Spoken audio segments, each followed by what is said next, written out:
Feels good to come on here, especially like at the end of the year, and just talk about a game I straight up, like wholeheartedly, genuinely enjoyed. Indiana Jones and the Great Circle is awesome. I recommend it if you're an Indiana Jones fan. It is just a really good time, and it genuinely surprised me. If you didn't catch it, I did the game ranks before you buy video. I did the video over there where I kind of break down the game and critical aspects. Here, I'm kind of just gonna gush and talk about the things I like most about the game, what works the best things about it. And like I said, I was surprised because with the trailers with this one, I didn't know. I like machine games. I like the Wolf games quite a bit, but something about this just felt like it could have been weird and awkward.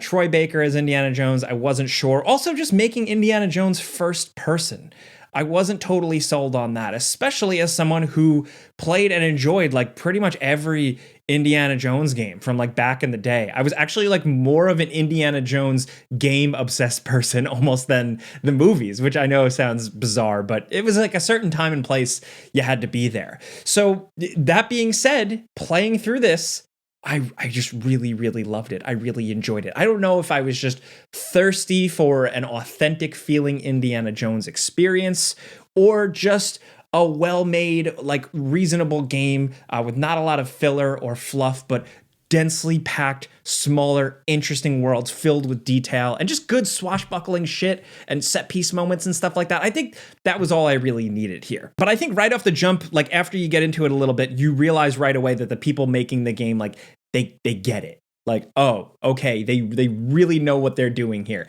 Little things, right? Like the way that certain characters, like how their faces are lit, very Spielbergian, to musical cues, like musical cues down to like you activating a puzzle and like orchestra score plays, or even if an enemy starts to spot you when you're stealthing around and you hear a little bling, or sneaking up behind an enemy, knocking a bottle over their head and knocking them out, and it goes bum, bum, bum, bum, bum. So like obviously like the John Williams score stuff totally working, but also the smaller details. Squaring up against a big heavy enemy, you pick something up, like you pick up a shovel, you throw it at his face, and he catches it. And then you're like, uh-oh. That's just like, it's just those little things that just feel so Indiana Jones-esque that they just kind of nail here, right? The story is really good. It's very interesting. The mystery is really interesting, but it's actually the characters. Indiana Jones's female sidekick companion in this game doesn't feel forced. She feels like she fits. She's natural. She's got a really interesting character arc that I really liked,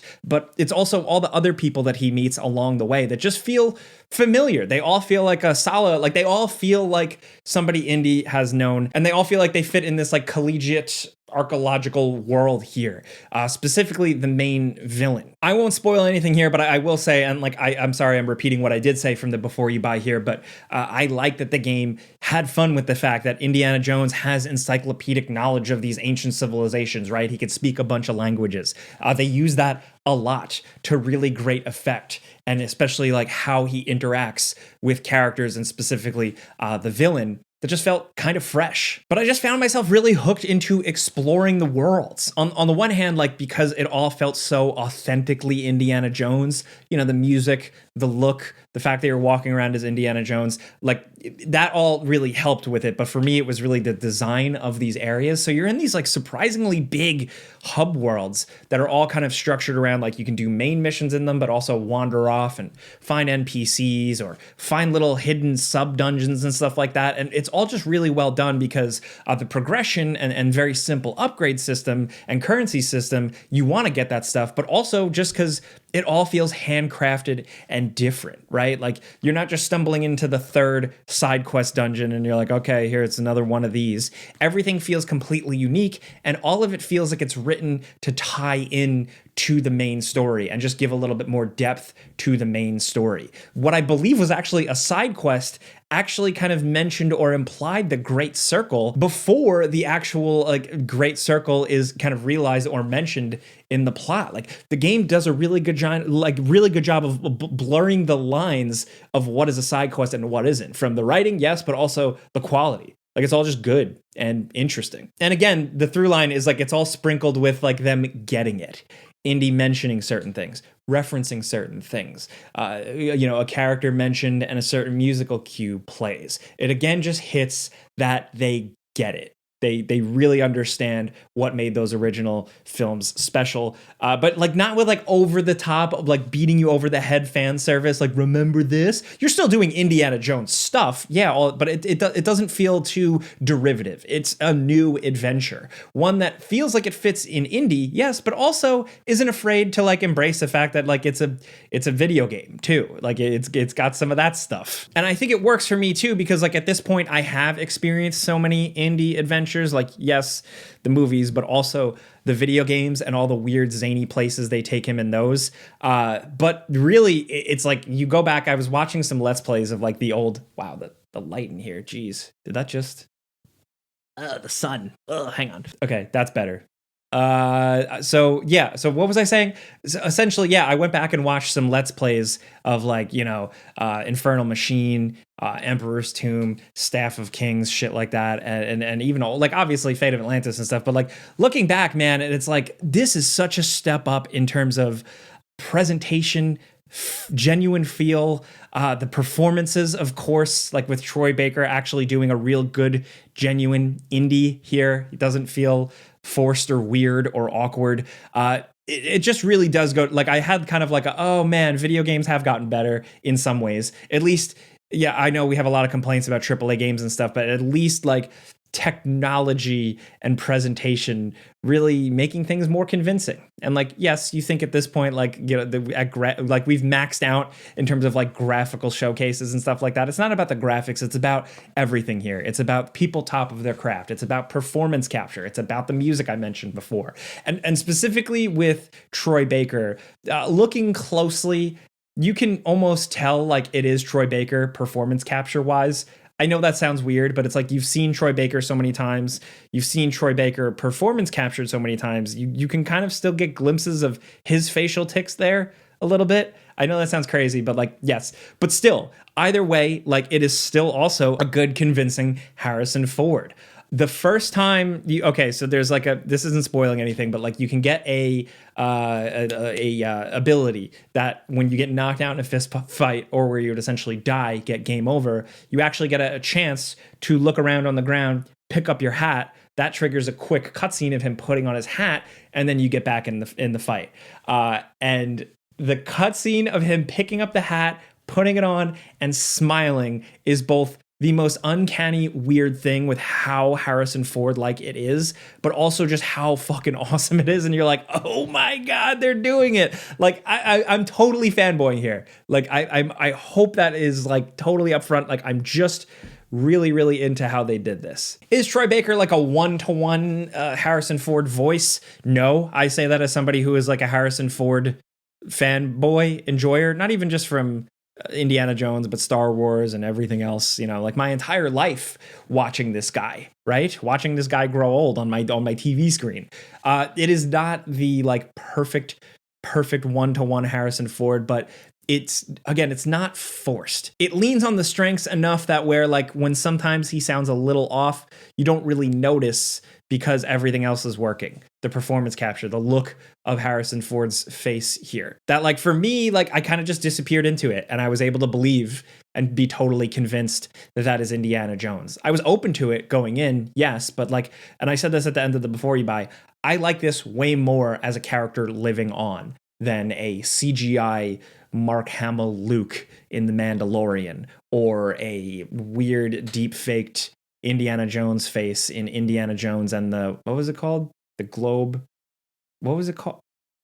Why don't I remember what the last one was called? The Dial of Destiny. Okay.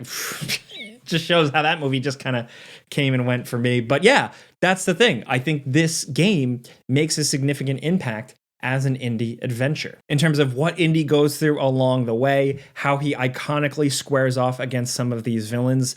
It all just really works. And the gameplay, yes, another thing to steal from my other video is like, it's like baby mode Thief mixed with a little bit of Dishonored, mixed with a little bit of like Hitman and Chronicles of Riddick, Escape from Butcher Bay. So like those are a lot of games I really, really, really enjoy. And here it's like a more simple, accessible version, but where it lacks in like that like extreme depth, it makes up for it in being a confident and well executed Indiana Jones simulator. The feeling of those fights, whipping a dude, pulling him near you. He spins around, you grab him by the shoulder, you punch him in the face, you throw him off a cliff, you find a hammer on the ground, you pick it up, you throw it at a guy. Like stuff like that. Moment to moment, it really works. It does fall apart a little bit when you encounter a bunch of enemies at once that are dumb and run at you in a straight line, but still, what it does do really well is like those punches. It looks and feels and sounds like the iconic Harrison Ford punches. But the gunshot, you use your revolver or whatever guns you pick up very occasionally, but they look and sound really, really good. A click pow of one revolver shot really works. To the whip, every time you crack that whip, it sounds like a goddamn gun firing. Like it is powerful. Also, like, don't make fun of me for this, but like, there's a lot of cutscenes in this game, and I kind of like that. It's a little refreshing as a Metal Gear Solid enjoyer. I'm happy when a game does go all in on sometimes just showing you cool stuff and really telling a story. I know a shit ton of cutscenes aren't for everybody, but here, again, it's all about the construction. Like they're trying to make an Indiana Jones adventure. And I liked it. So they really lean into selling that Indiana Jones feel. And I'm glad they committed to it. They didn't tiptoe around it. They just like leaned full face right into it. And again, with these environments you're exploring, like I said, it's like the depth of the design and like stuff they have there, but also the details. You know, walking around Vatican City, seeing it. They have like the Sistine Chapel fully really modeled here with all of the actual arch to just paintings throughout all these monastery and like, church buildings throughout the Vatican City, like all the 16th, 17th, 18th century art. Absolutely gorgeous stuff. I say that as an art history nerd, but like actually seeing the real paintings here, really, really cool. To the other stuff, to seeing Mussolini, Italy propaganda, Nazi propaganda, old newspaper clippings, stuff like that. Like it has a lot of that. That to me just worked. It sold this world and it made me want to walk around and look at stuff. And they go pretty far with like NPCs and civilians walking around, you disguising yourself and creeping around some of these places. Like, I just didn't expect going in like this type of game. I don't know. I knew I had like read up on like what the game was going to be. Yes, but it still surprised me with the breadth of what it offered. And the music just being incredibly good really helps sell a lot of that. You know, when you're solving a puzzle and a musical cue hits, it's awesome. When the Indy theme hits, it's awesome. But it's all the other stuff. It's all the in-between moments. As a John Williams devotee, as someone just obsessed since like the womb, essentially, you can tell when someone's trying too hard or not really nailing it, like trying to go for that John Williams feel. This worked for me. It added new stuff, new motifs that really, really worked really well, and just, made me happy. There's also just a couple of big moments. Some of them, I'll be honest, they did show in the trailers, but some moments where I was like, holy shit, this is iconic. They just came up with a cool new Indiana Jones set piece that really, really works. Aside from like the borked AI and like your companions kind of getting in your way, like blocking your way sometimes, my only other complaint is probably like sometimes some of Indy's like one-liners are almost too corny. One of them is actually a video game reference, which I won't spoil, which I really, really enjoy. But yeah, some of the things he says, especially after fights, some of them are just a little ridiculous and they start to be repeated after a while, which is a bummer. But I gotta say, like those fights that almost get a little repetitive towards the end, I really just did not get tired of like grabbing an enemy from behind, spinning him, and just punching him in the face, because the musical cue, the sound of the hits, the way the punches look, the detail of the guy's face that you're punching, all of it just is sold so well that while yes, it's simple, left, right, hooks, blocking, charging, throwing shit at people, very simple stuff, but with just how effectively it is done, I just kept doing it. I really couldn't get enough of it. Maybe it's not enough. Like if you're just a player, like you're just a gamer, you're not really a big Indiana Jones person, it might not be enough for you. But for me, someone who enjoys the Indiana Jones movies, it's not my Star Wars or my Lord of the Rings or anything like that, but they're awesome and I really enjoy them. This just really, really hit for me. In my opinion, a good, well-constructed game top to bottom, from the way the side quests and main quests work and how the worlds are built and how you're encouraged to explore them. Yes, all the cool moments, iconic moments, swinging around on the whip, all it works well as an Indiana Jones simulator, yes, but also just a real authentic, genuine feeling trip back into the world of Indiana Jones. Yes, video gamey, but still kind of like a weird warm blanket. And it's just a regular, like I said, straight up old fashioned video game. I was entertained, right? I was thrilled as it was an Indiana Jones adventure, but I also laughed a lot. I was surprised at moments. I felt some of the emotion at moments. And yes, some of the nostalgia did really work. Calling it right now, don't make fun of me. I like this one enough that it might end up on my game of the year list. I'm still working on that. It's not going to show up anytime soon, probably like January 1 at least. But yeah, I really enjoy Indiana Jones and the Great Circle, and I recommend you checking it out. If you're really picky, no, but like if you are like an Indiana Jones person going into it, definitely, dude, check it out. But yeah, that's it. I've talked about this one enough. I can't go into spoilers. Maybe if there's enough, I'm curious to see how many people are actually going to jump into this game or even watch videos about it. Because Indiana Jones, I don't know. Is Indiana Jones falling off? Is Indiana Jones only for old people now? I don't know. Let me know. But I am curious because if there's enough interest, I will eventually make a spoiler video. A lot of cool stuff I want to talk about. But for now, let me know what you think about Indiana Jones. Were you like me going in? Were you like, I don't know about this one. Why is it first person? Let me know how you feel. Let me know if you were just excited to jump in. If you're playing it right now, I want to know your first impressions. But let's just talk about this stuff. Thank you for listening to me just talk about video games and stuff I genuinely like and enjoy and have fun with. There's not enough of that online, but thank you for being here. Clicking the like button helps me if you get it. But that's really it. I'm Jake Baldino. Thanks for watching. Subscribe because video games, pizza's on me. Also, like, the game actually made me like Indiana Jones more. Can I just say that? Like, I used to look at Indiana Jones nerds who had like the hat or the leather jacket as like, that's not cool, man. But now I want a leather jacket because of this game. So thank you. Anyway.